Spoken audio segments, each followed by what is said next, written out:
এই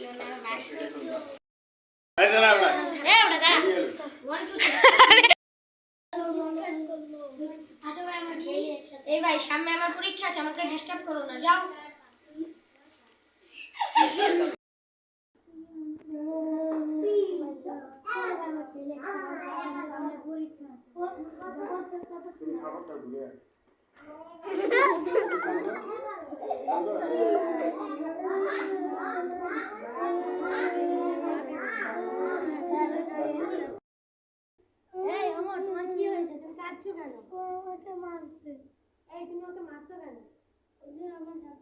সামনে পরীক্ষা আছে, এজন্য মাকে আমার ডিস্টার্ব করতে হবে।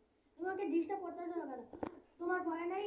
ও সামনে ওর পরীক্ষা, তুমি এখন ওকে ডিস্টার্ব করলে ও পরীক্ষাতে ফেল করবে। তোমার তো যে তুমি এখন ই করছো, তোমার পড়তে ভালো না লাগলে তুমি বসে থাকবে, আরেকজনের ডিস্টার্ব করা ভালো না।